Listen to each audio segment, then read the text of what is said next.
Hello everyone and welcome to your lecture series on validating energy intake. As you have seen that you have couple of lecture series in the area of validation, dietary tools. You have Lauren's lecture which speaks a lot more and it goes a lot more in detail about dietary tools, dietary measurement. Then you had one of my previous lectures which was on the concepts of reliability and validity and how is it implemented into assessing the accuracy and the consistency of these dietary tools, dietary measurement tools. And following in the same lecture series is your current lecture on validating energy intakes. So we'll begin. So yes guys, in this lecture the two main things that we will be learning today are two methods of checking the accuracy or the validity of your actual energy intake. What is actual energy intake? It is the energy intake which you record from your patients, which could be in the form of 24-hour dietary recall or else a 3-day food record or else in a form of a food frequency questionnaire. So whatever the patient is actually eating, their reported intake. So we want to see how accurate is their reported intake or their actual intake. Alright. So this is what you want to see. Therefore it is slightly different. Over here you have taken some patient's data and this is a dietary data which is energy, and as you know energy is the foundation of the calculation of all of your other macronutrients. So the accuracy of your actual energy intake is empirical. Alright, and how do you check your patient's actual energy intake, how accurate it is, how valid it is? Well, there are two methods of doing that. First one is the direct method, second one is the crude method, and we will be going into details of both of these methods. So yes, why is it important?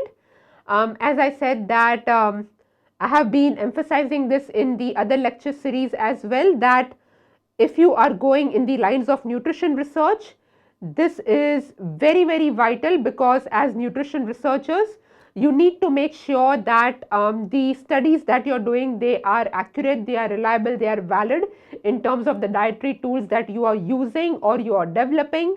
Alright, and similarly in this case, when you have patient reported energy data and energy being the foundation of macronutrients, you want to make sure whether what your patients have reported to you, whether this is valid or accurate enough. Okay. Alright. So yep, I think I have emphasized this enough, which is energy is the foundation of your diet. From this is where all of your other macronutrient calculations are based: carbohydrate, protein, fat, and even other B vitamins, so on and so forth. Alright, so if for instance, if your energy intake is underestimated, then what happens? Then you have your other nutrient intake such as your macronutrients, B vitamins, so on and so forth. These will be underestimated as well, and therefore your results will not be reliable, your results will not be valid. Okay. So for instance, if you have your patient who has underreported their actual food intake, okay, so low food intake is what they are reporting. What will this lead to? This will lead to low total energy intake, okay, underreporting of the energy intake. This in turn will lead to underreporting of the total macro and micronutrients. Okay, so this has a chain, a cascade effect, and therefore you have a special lecture series on energy intake, because it has a domino effect. It all starts from accurate energy intake. If this is accurate, everything else will follow up neatly. If your energy intake is not accurate, then this can create a lot of problem in your research. All right.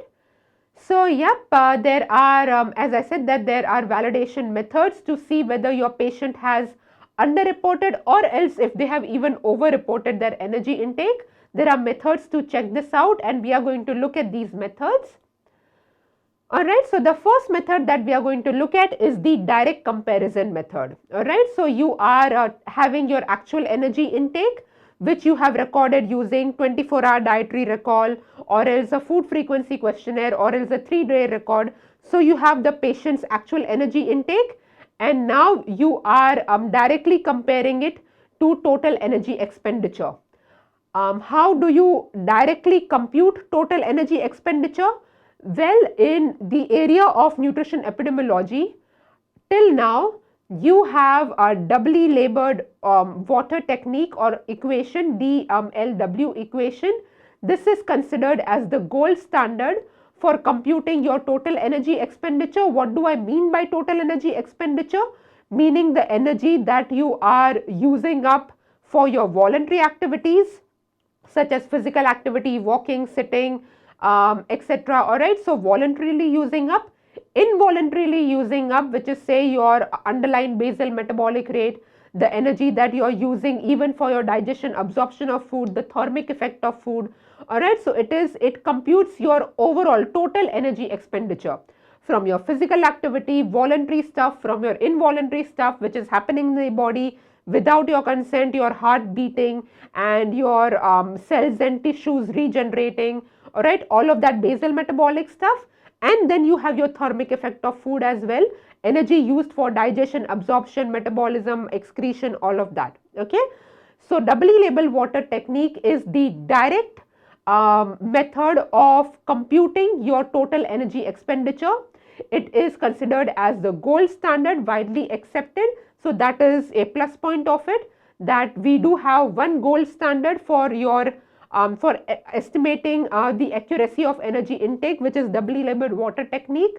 So you can definitely look up on say in further books about how exactly is doubly labelly done, which is the subject is given a dose of water which is enriched in stable isotopes, and these are your deuterium and oxygen, and then you measure its excretion in the urine and in the carbon dioxide which is produced. Okay, so basically that is the concept behind it. But yes, do look, and you even have YouTube videos to actually see how that is done, so that would be interesting. So you can go and have a read on doubly labeled water technique. Alright, so yep, it is very easy to administer and it can be done in all populations, meaning even in children and in old age and in pregnancy. So it is safe and it is acceptable for all populations. Then the cons are definitely it is very expensive. These stable isotopes are not say cheap, they are super expensive. Therefore it's a gold standard, but gold is expensive and so is this technique. So yep, that's a expensive technique.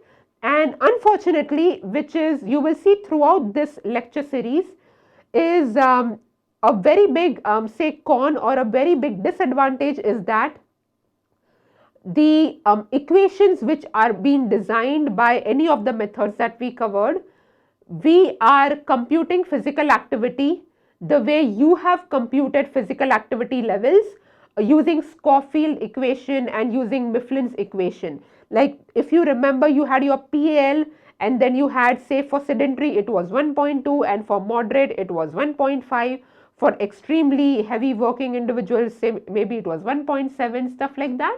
So similarly over here, it does not give you a direct measurement of energy expended in physical activity.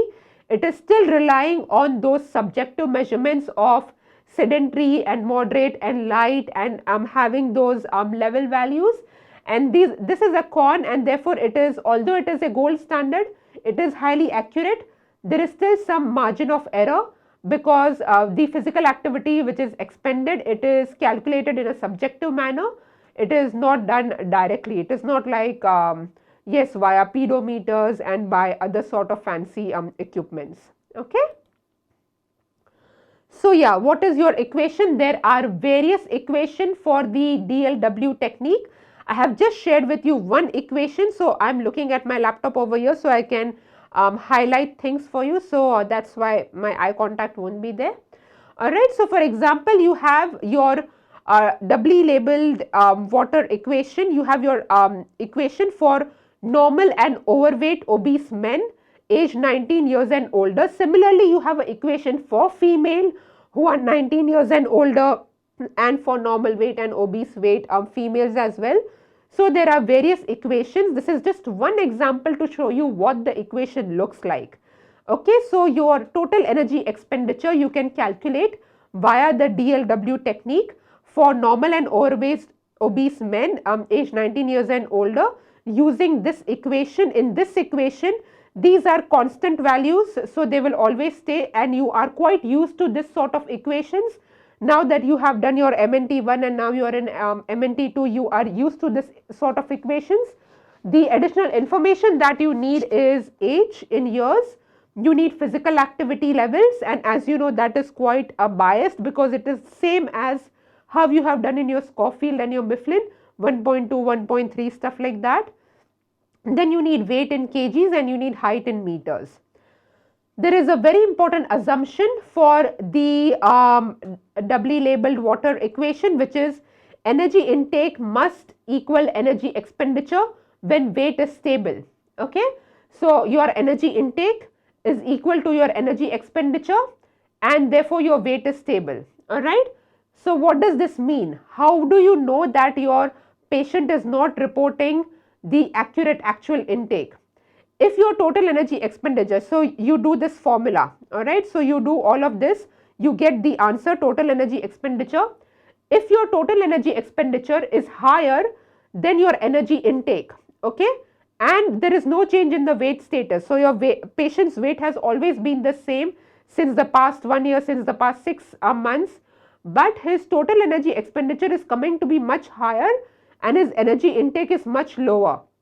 This means probably the patient is underreporting their actual intake, because if you are eating less and if you are expending more energy, that is the basic equation for weight management, weight loss. Alright, your weight should, you should have weight loss.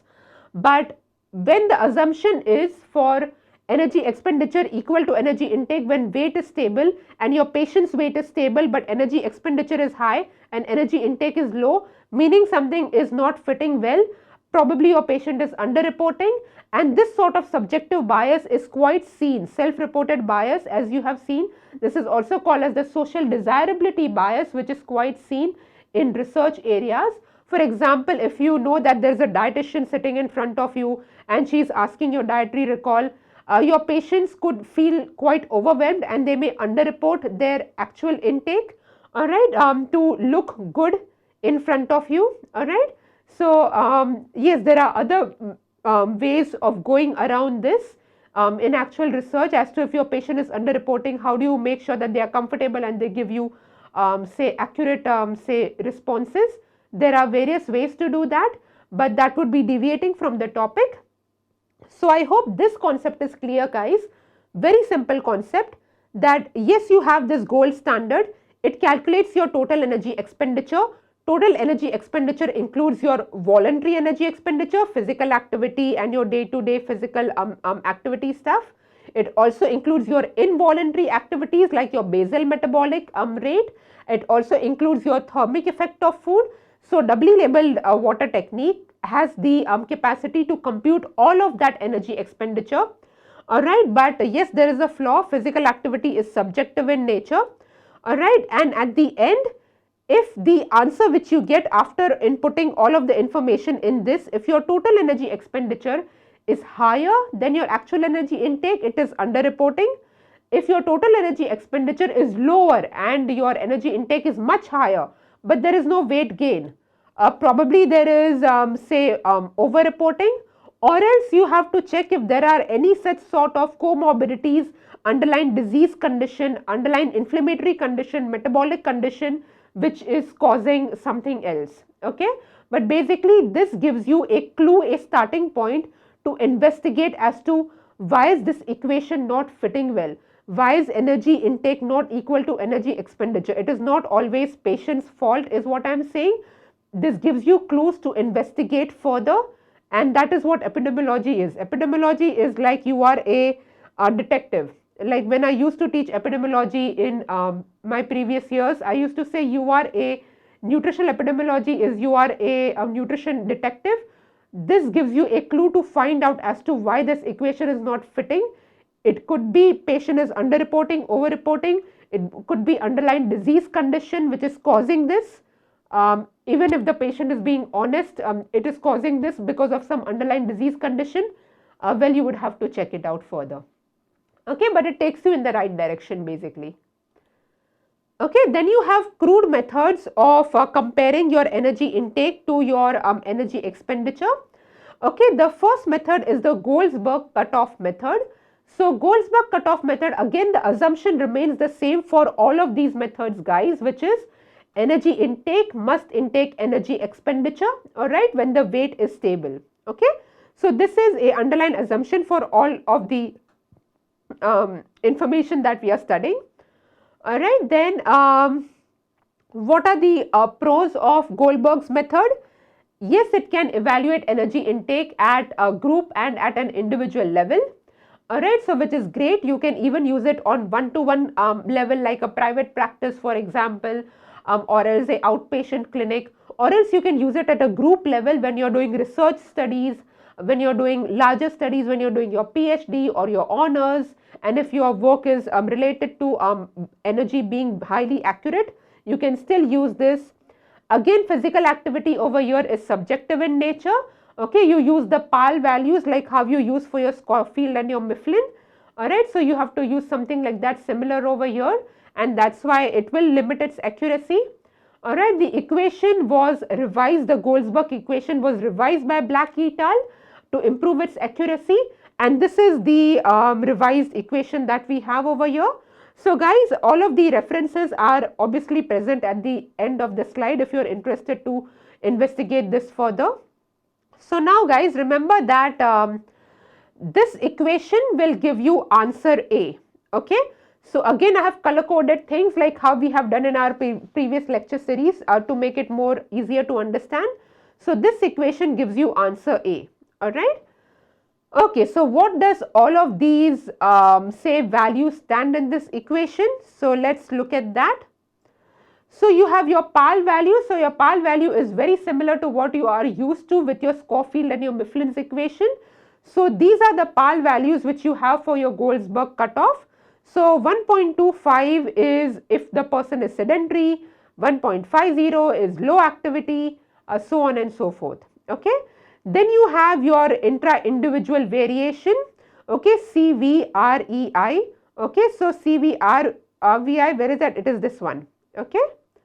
So obviously in your assessments, you won't be asked to given a case study and you input this equation and you solve it out. No, that is not what I am talking about, but you need to know what each of these values in the formula stand for you to accurately interpret research articles.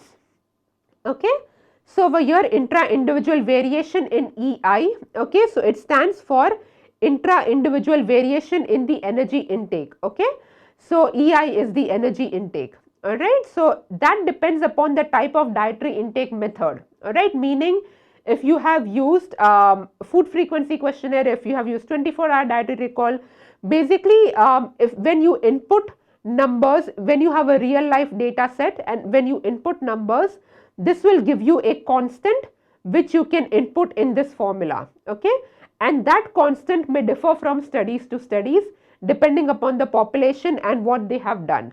Have they used food frequency, have they used 24 hours, so on and so forth. Okay, so this is the intra-individual variation in the energy intake. Okay, so intra, it is say within individual variation. Alright. So like if inter-individual meaning between two people, okay, intra-individual meaning you have taken my food frequency questionnaire, say 3 days in a row, alright, or in the next for 3 months you have made me do that. So this is intra-individual variation. Okay, so within my readings, what is my variation? Okay, then you have D. What is D? D is the number of dietary assessment. Alright. Okay, so this depends upon how many assessments have you done. Have you asked me to complete the food frequency questionnaire only one time, or as I said 3 times in 3 months? It depends. Okay, so again this number will change depending upon what the scenario is. Then you have your intra-individual variation in your BMR measurements. How do you compute BMR measurements? You calculate the person's BMR measurement using Mifflin equation or Schofield's equation. Okay, so again you know when to use Mifflin, when to use Schofield. For example, if you do not have height data at all, you have no option, you just have to use Schofield. If you have obese participants, Caucasians predominantly, you go on and you use Mifflin. Okay, so this is the kind of things which we had spoken about in your MNT one. So that applies over here.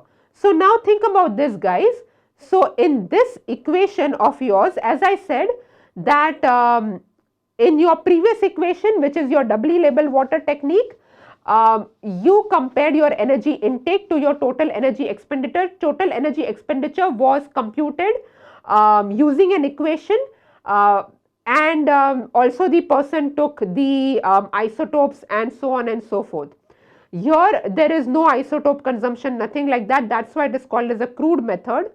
But in this, you are inputting the person's say estimated energy requirement, which you calculate using your Mifflin, or else you calculate your Schofield's equation, which is your CV square BMR. Okay, so your CV square BMR, the BMR is calculated using your Mifflin, your Schofield. Okay, and then you have the actual energy intake. Okay, depending upon the individual's the food frequency questionnaire or what you do, you input over here. So over here you have the person's actual energy intake, you have the person's say estimated energy intake. All of that is there in one formula. Why do you have all of this in one formula? Because you're not having a separate formula for total energy expenditure. You are having energy expenditure which you have to compute in this using physical activity, energy expenditure which comprises of what is the energy needed for your basal metabolic rate as well, which is what your Schofield and your Mifflin comprises of as well, and you're having your actual energy intake as well. Okay, so you see how it is a crude method, because everything is within this formula. You're not doing something separate to compute total energy expenditure. Okay, alright, so this is like a third degree checking. Alright, so you have the person's actual energy intake, and in your MNT one you have always been doing Mifflin and Schofield. And what do you do in clinical practice, day-to-day practice? You compare actual energy intake to the person's total energy requirements. Okay, so that is what we have been doing. This is a third level checking, which is you have your actual energy intake, you have your say recommended energy intake, recommended energy requirement, you have your PAL as well. Okay, and then you are checking whether the actual energy intake is accurate or not, right? Okay, then you have your intra individual variation in PAL. Okay, so again these formulas are quite complicated and complex. All of these with complete data, they give you constant value. Wherever I have intra individual variation written, they give you constant values in the formula which you can input. Okay, alright. So this will give you, when you input all of this data within this equation, this gives you answer A. Okay, so this is your answer A. Basically for you, how this would be assessed in your exams, so on and so forth, is the concept. Do you understand the concept? Okay, so for example, and we will be having practice questions for the same in your upcoming workshops, but basically you have to understand concepts. You won't be given this formula and asked to solve this formula using some case question, no, because these formulas are quite complicated and much detailing is required, data is required for you to address this. Okay, so we know that we will get answer A from the previous formula.